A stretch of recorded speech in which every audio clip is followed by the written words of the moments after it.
Në fshatin piktoresk të Vllahinës, në bashkinë e Selenicës, u zhvillua festa e verës dhe rakisë, një ngjarje që bashkon aromat, traditën dhe mikpritjen e jugut. Aktiviteti kishte si qëllim promovimin e produkteve bio të zonës, të njohura për cilësinë dhe autenticitetin e tyre. Kjo zonë, e pasur me vreshta, ullishte dhe punishte artizanale rakie, ruan me krenari trashëgimin e brezave, duke e kthyer prodhimin vendas në një histori suksesi, e cila përcillet çdo vit përmes kësaj feste. Përveç ekspozimit të produkteve tradicionale si vera, vaj ullirit dhe rakia, aktiviteti synon të forcojë turizmin agrokulinar në Selenicë, duke e bërë rajonin më tërheqës për vizitorët vendas dhe të huaj. Në fjalën e tij, kryetari i Bashkisë Selenicë, Nertil Bellaj, e cilësoi këtë festë si një mundësi të jashtëzakonshme për zhvillimin ekonomik dhe promovimin e identitetit kulturor të zonës. Ai theksoi se produktet bio nuk janë vetëm pjesë e traditës, por dhe një instrument i qëndrueshëm për zhvillimin rural dhe turistik. Bashkia e Selenicës është një bashki tipike rurale dhe bujqësore. Duke qenë në këtë fokus, patjetër që si bazë të saj ka zhvillimin bujqësor, ka zhvillimin intelektual, i cili i vjen në ndihmë edhe turizmit. Dhe të gjitha këto aktivitete që ne zhvillojmë në bashkinë e Selenicës është për të promovuar të gjitha këto asete që ne kemi, të cilat do të vinë në funksion të zhvillimit ekonomik. Që do të thotë, festa që ne kemi sot është promovimi i rakisë, i verës, por dhe i produkteve që janë tipike të kësaj zone. Promovimi ka të bëjë me vendosjen sa më në parë, fokusin sa më të madh, që edhe këta njerëz që janë këtu në zonat malore, që prodhojnë verë, prodhojnë raki, prodhojnë reçel, prodhojnë mjal, prodhojnë bulmet, duhet ta kuptojnë që po vjen koha që këto produkte ku ka ardhur momenti që të quhen produkte bio dhe shumë të kërkueshme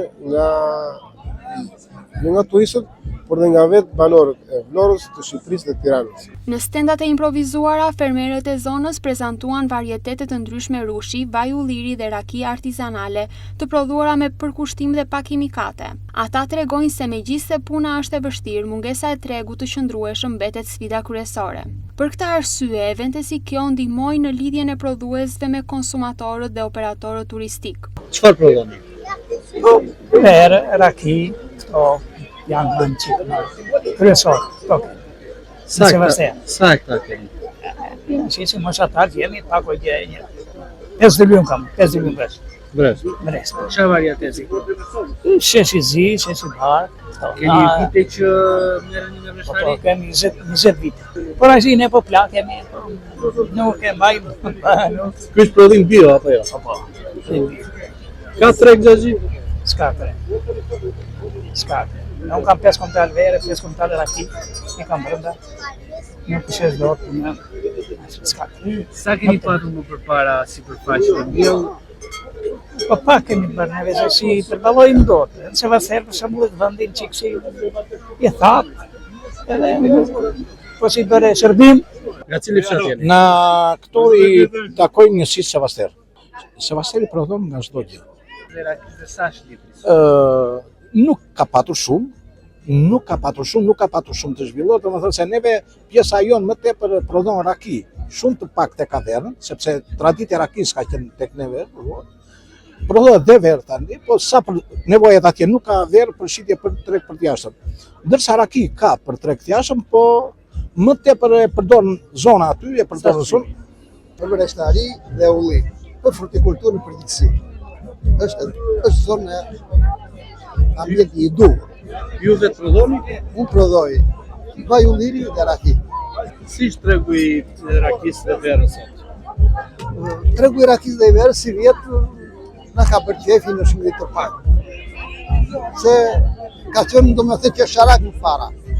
Është një të pak. Ne prodhojmë vaj ulliri. Sa hektar keni me ulliri? Ne kam gati 3 hektar vaj ulliri. Si ka qenë prodhimi këtë vit? Prodhimi këtë vit është i dobët, edhe problemi është tregu, se s'kemi treg. Çfarë varieteti keni? Ne kemi Korronej Kalinjot. Jam fshati Kropisht, një nga fshatat që ka prodhimtarin më të madhe të vajt, po problemi është se tregu është shumë i dobët. ku e shisni? Ne shesim në mënyrat më të dobta, domethënë 5 kg njëri, 5 kg tjetri. Problemi është që ne duam një treg që të vinë qytetarit të vinë të furnizohet e neve, të marrë një vaj cilësor, cilësi e garantuar, kur del nga fabrika jonë, në Kropisht, dhe ai ka dhe mundësinë qytetarit që të vitë lajmërojë dhe të vitë ta blej direkt nga fermeri pa qenë thjesht ndërmjetës. Në atmosferën festive nuk munguan as polifonia e Labërisë, këngët tradicionale dhe vallet popullore që e bëjnë këtë festë të kthehet në një udhëtim mes shijes, zërit dhe kujtesës.